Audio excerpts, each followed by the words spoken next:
CPU와 메모리는 물론 그것도 더 수요가 늘겠지만 GPU의 그런 속도만큼 늘진 않고, 그 얘기 무슨 뜻이냐, 지금 떼돈을 벌고 있다, 이는 싸요 더 좋아요라고 하는 시스템을 볼 때는 성능과 사용성 두 가지를 봐야 되는 거죠. 이 자율주행도 100%가 될 수가 절대로 없다. 근데 사람이 교통사고 낸 건 뉴스에 나오나요? 뉴스를 몽땅 다 교통사고로 채워야 돼요. 너무 많아서. 구글은 잘 만들고 놓고 보면 구글이 제일 좋다. MS가 사실은 뒷배가 없으면 오픈 AI 같은 그런 스타트업이 유지하고 하는데 전기값이 많이 드니까요.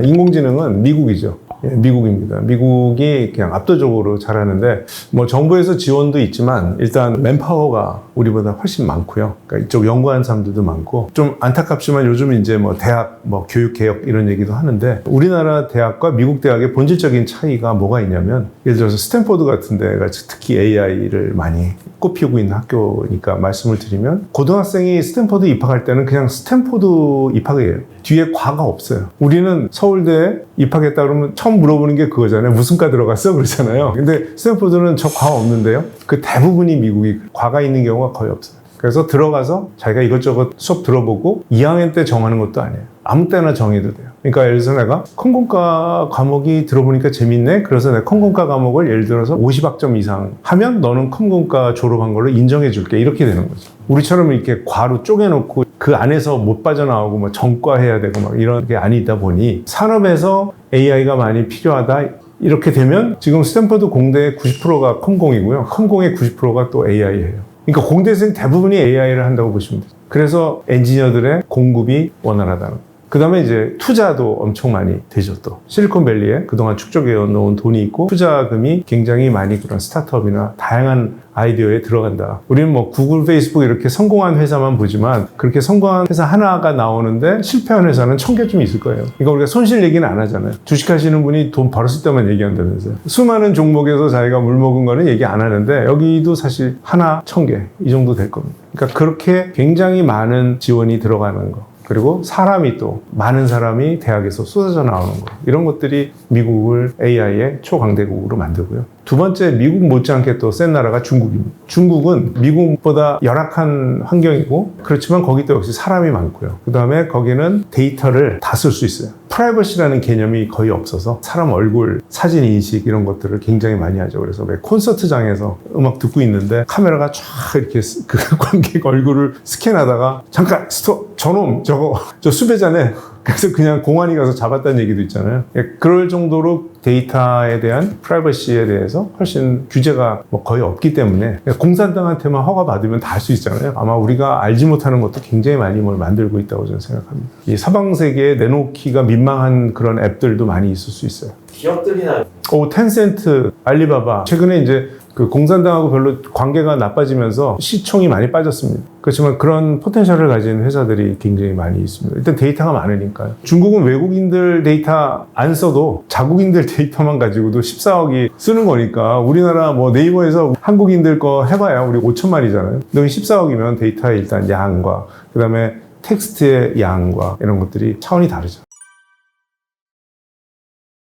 GPU입니다. 그래서 그래픽 프로세싱 유닛이라는 건데, 이게 원래 GPU는 옛날부터 있었어요. 바로 그 게임 하시는 분들이, 게임 화면은 어떤가요? 그게 굉장히 큰 화면이 굉장히 복잡하잖아요. 그 화면 자체가 복잡한 화면이 컬러와 이 움직임이 굉장히 빠른 속도로 이게 업데이트가 돼야만 우리가 뭔가 변화를 느끼잖아요. 내가 뭘 팍 눌렀는데 슉 하고 날아가야 뭐 쏜 느낌이 되게 슬슬슬 올라가고, 이게 그 용도로 GPU를 만들었거든요. 게임용 컴퓨터에 쓰기 위해서 GPU가 나왔는데, 아까 말씀드린 머신러닝에서 계속 반복적인 학습을 하는데 쓰는 계산 구조가 그 GPU에서 딱 맞아 떨어진 거예요. 그래서 과거에는 엔비디아는 게임용으로 만들다가 이게 이제 AI용으로도 조금 바꿔서 AI용으로 팔기 시작한 거죠. 그래서 아마 처음에는 대부분이 게임용, AI는 요만큼이었다가 이게 이제 점점 지금 AI용이 커지는 거고, 아직 끝나지 않았습니다. 더 커질 거예요. 그렇죠. AI가 이제 전 분야로 퍼질 테니까 더 많이 써요. 지금 이제 사실은 시작입니다. CPU와 메모리는 물론 그것도 더 수요가 늘겠지만 GPU의 그런 속도만큼 늘진 않고, 엔비디아는 전에는 이제 정말 그 GPU라는 그 반도체만 이렇게 팔았다면, 최근에 와서는 이제 여기다가 AI 학습을 하기 좋은 소프트웨어까지 이제 장착을 해서 이제 시스템으로 만들어서 팝니다. 이제 그걸 시스템이라고 하거든요. 하드웨어만 파는 게 아니라 거기에 들어가는 이제 소프트웨어까지 같이 해서 서버 형태로 팔기 때문에 그 수익이 그리고 이익이 훨씬 더 커질 거라고 저는 보여요. 그러다 보니 국내외에 한국도 그렇고 미국도 그렇고 이런 엔비디아 거와 우리는 성능이 비슷해요. 그런데 가격은 10분의 1이에요 라는 회사들이 막 등장하는 거예요. 그러니까 워낙 비싸니까요. 한 시스템은 몇 천만 원, 몇 억 이렇게 하거든요. 그런 거가 너무 비싸니까 우린 그걸 어떻게 하면 싸게 만들 건가. 국내에도 그런 스타트업들이 나왔어요. 그 얘기 무슨 뜻이냐면 엔비디아가 지금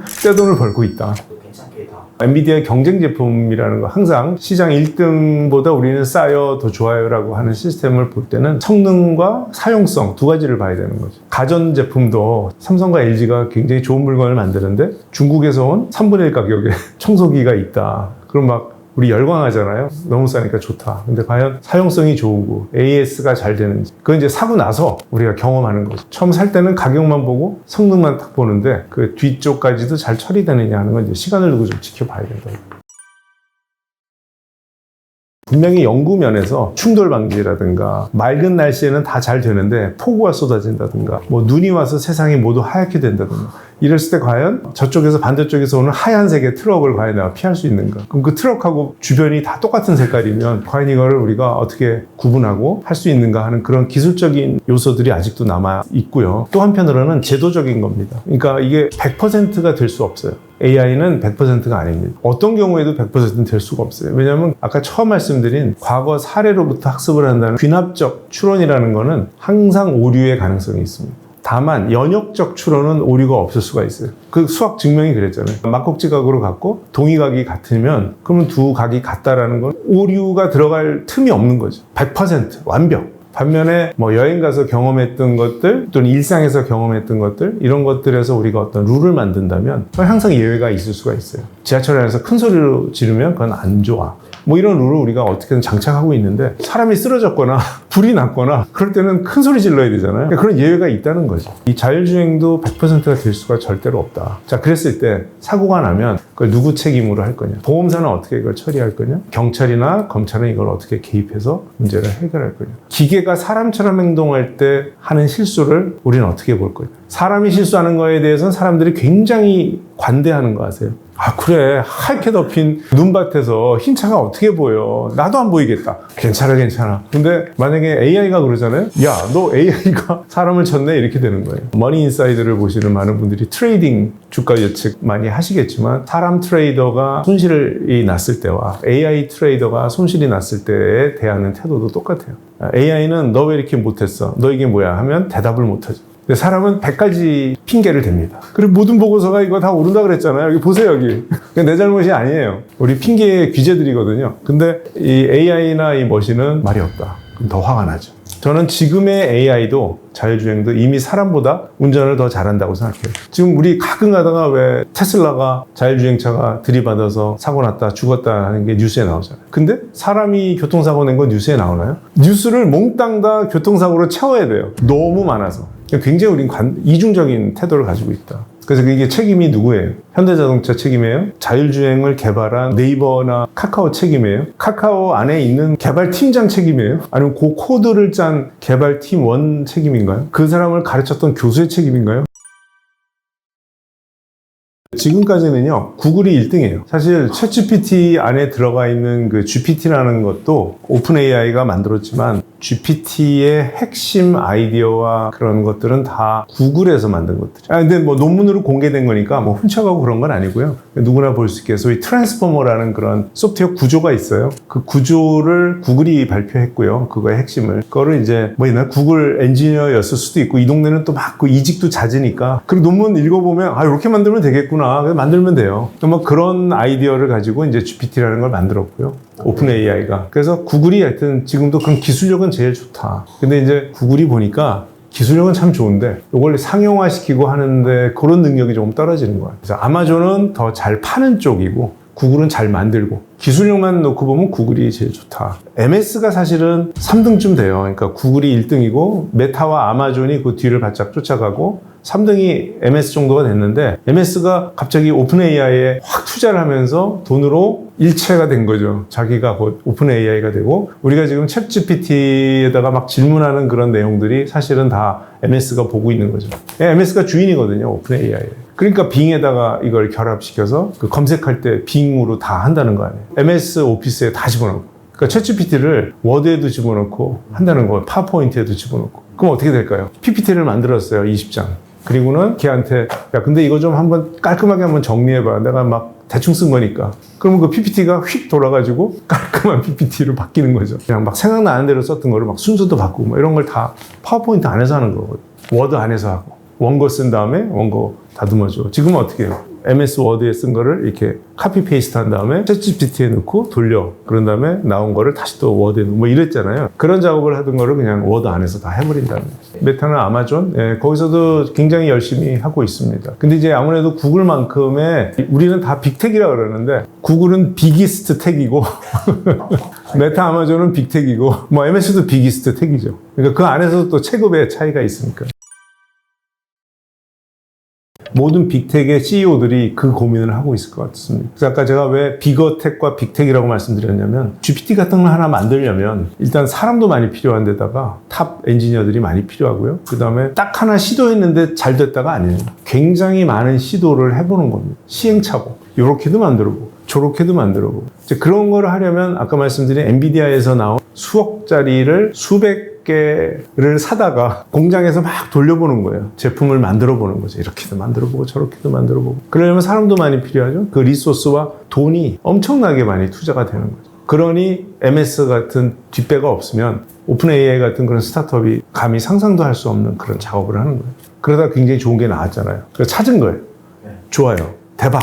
자, 그 다음에 지금 챗GPT를 서비스 하잖아요. 그 서비스 하는데도 또 어마무시한 돈이 듭니다. 한 달에 뭐 몇백억이 든대요. 전기요금부터 시작해서. 굉장히 환경적으로 안 좋은 것들이. 클라우드와 인공지능의 클라우드에 놔둘 수밖에 없죠, 데이터가. 그러니까 클라우드는 거대한 양의 데이터를 분산해서 이렇게 저장해 놓는 시스템이기 때문에 이런 거죠. 우리가 왜 요새 사진 찍어도 내 폰에 있느냐, 이 사진이. 안드로이드 쓰시는 분들은 이제 구글 클라우드를 쓰시고 아이폰 쓰는 분들은 아이클라우드를 쓰고 하잖아요. 그러면 그게 내 폰에 있기도 하지만 또 카피가 저쪽 클라우드에 가 있거든요. 내 폰에는 저장 안 하고 그냥 클라우드에만 저장을 할 수도 있는 거고. 우리가 알고 있는 많은 데이터들이 나도 모르게 다 클라우드에 있고요. 뭐 마이크로소프트 365 같은 것들은 엑셀이 내 컴퓨터에 저장이 안 되고 걔는 그냥 계속 클라우드 상에 있고 내가 필요할 때만 갖다 쓰는 거거든요. 그래서 지금 클라우드는 그냥 지금 그냥 우리의 컴퓨팅 환경에서 그냥 이미 존재하고 있고요. 나도 모르게 파일이나 사진이나 이런 것들이 클라우드에 이미 가 있다. 그 클라우드를 유지하고 하는데 전기값이 많이 드니까요. 전기값이 싼 나라에다가 데이터 센터를 설치하겠죠. 과거에는 이제 연구는 리서치는 대학에서 하고 그거를 상품화 시키는 걸 기업에서 하고 이제 이런 구도였잖아요. 지금 말씀드린 대로 AI를 만드는 것 자체가 수백억 이상의 돈이 들어가는 거고 만든 다음에 그거를 서비스하는 것도 돈이 엄청 많이 들어가기 때문에 대학에서 이렇게 대규모 AI를 만드는 것 자체가 어려워졌습니다. 이건 벌써 한 10년 전부터 시작된 트렌드예요. 어떻게 보면 GPT 같은 걸 만들 수 있는 거는 그 빅텍의 이거나 빅텍의 엄청난 지원을 받은 스타트업이거나 오픈 AI 같이 그런 데만이 대규모를 만들어 볼 수가 있다. GPT의 핵심 인프라 중에 하나가 LLM이라는 게 있습니다. 그게 뭐냐면 라지 랭귀지 모델이거든요. 그 라지가 뭐냐면 범접할 수 없는 리소스가 충분치 않은 대학이나 조그만 회사에서는 범접할 수 없는 규모의 거대한 뭐 약점부터 말씀드리면 뭐 우리가 약점이라기보다는 아까도 말씀드렸지만 미국과 중국이 워낙 강점이 많은 나라라서 사실은 그 두 나라는 빼놓고 얘기하는 게 맞는 것 같아요. 우리가 중국과 미국처럼 뭘 하겠다 하는 것 자체가 약간 좀 착각인 거죠. 거긴 워낙 사이즈나 리소스나 이런 것들이 비교가 안 되고요. 나머지 나라들만 놓고 봤을 때는 우리도 그렇게까지 3류는 아니다. A 플러스급은 아니지만 우리도 3류는 아니다. 우리나라가 이제 IT 강국이 된 이유가 급한 성격과 저돌성 그리고 한번 해보자 용감한 거예요. 그래서 옛날 저 이동통신이라고 할 때도 왜 남들 다 쓰는 방식을 우리는 과감히 포기하고 새로운 방식으로 우리가 도전을 했죠. 그게 이제 전 세계 스탠다드가 됐고, TV도 생각해 보시면 LCD라는 거를 우리는 일본 다 아날로그로 하던 그런 TV에서 우리가 그냥 LCD에다가 삼성이 막 올인해서 실패했으면 그냥 회사 전체가 날아갈 뻔한, 계속 도박을 해온 거예요, 우리가. 그래서 IT도 통신 방식도 막 우리가 새로운 방식으로 3세대, 4세대 그러고 전 세계가 다 4세대, 5세대 이런 거 다 연구하지만 그걸 실제 이렇게 소비자들에게 깔아가지고 쓰게 하지는 않거든요.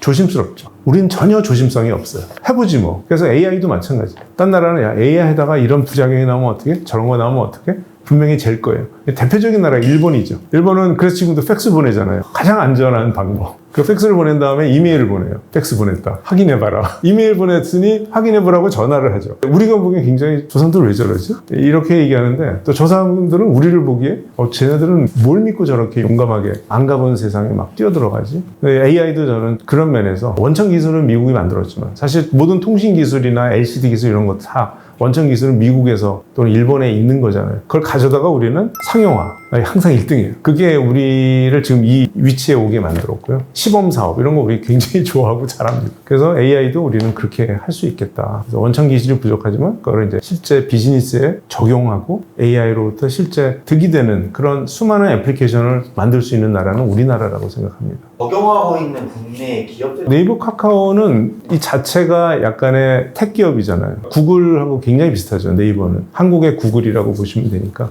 네이버에서는 자체적으로 그런 랭귀지 모델, 왜냐하면 미국에서 만든 그런 챗GPT는 영어 기반이지 않습니까? 거기에 들어간 한국어 문서는 제가 정확한 숫자는 기억 안 나는데 0.1%인가 0.1%도 안 됐던가 뭐 그렇습니다. 99%가 영어잖아요. 그런데도 한국어로 그렇게 잘하는 게 신기한데, 만약에 우리가 챗GPT를 100% 한국어로 학습을 했다면 어떻게 됐을까요? 굉장히 훌륭했겠죠. 이제 그런 작업을 네이버나 카카오에서 하는 거죠. 한국어에 특화된. 그래서 한국 사람이 영어를 안 쓴다는 게 그런 택 기업에는 굉장히 좋은 거죠.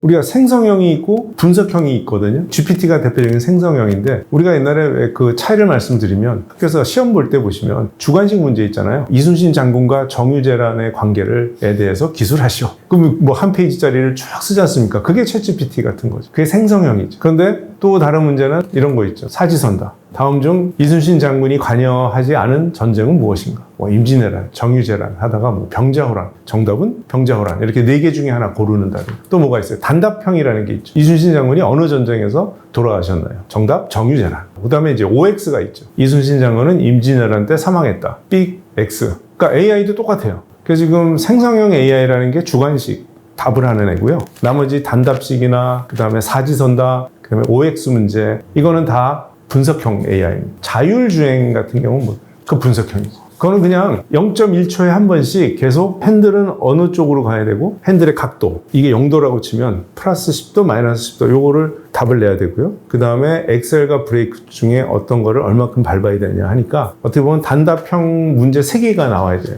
요거와 그 다음에 엑셀을 밟는 정도와 브레이크를 밟는 정도. 그걸 0.1초마다 계속 내놓는. 그 다음에 또 하나 이제 뭐 그 알파고는 뭐죠? 그것도 분석형이죠. 알파고는 지금 내가 흰돌인데 흰돌을 놓을 수 있는 곳이 지금 바둑판에서 100군데가 비어 있거든요. 그럼 100군데 하나하나마다 뭘 계산하냐면, 거기다 내가 흰돌을 놨을 때 내가 이길 수 있는 확률이 몇 %냐. 그거를 단답형처럼 다 계산한 다음에 100개 중에 숫자가 제일 큰 데다가 내가 놓겠지. 그 다음에 이제 제조 쪽에 제가 직접 했던 것들은 이제 조선소에서 그 배를 만들기 위해서 블록이 수천 번 이동하는데 어떤 패턴으로 이동하는지, 어디가 병목인지, 이런 것들을 데이터를 분석해서 시각화시켜서 보여주는 것들. 이런 것들도 가능하고, 광고를 할 때 어느 채널에 얼만큼 돈을 넣어야 될 거냐. 예산이 10억인데 모바일이 있고 온라인이 있고 TV가 있고 그다음에 뭐 잡지가 있고 신문이 있고 뭐 이렇게 돼 있을 때 어디에다가 얼마씩 넣는 게 제일 좋아요? 그런 걸 알려면 넣었을 때 그쪽에서의 성과가 어느 정도인지를 이렇게 추정해내야 되잖아요. 그런 것들도 AI로 하게 됩니다.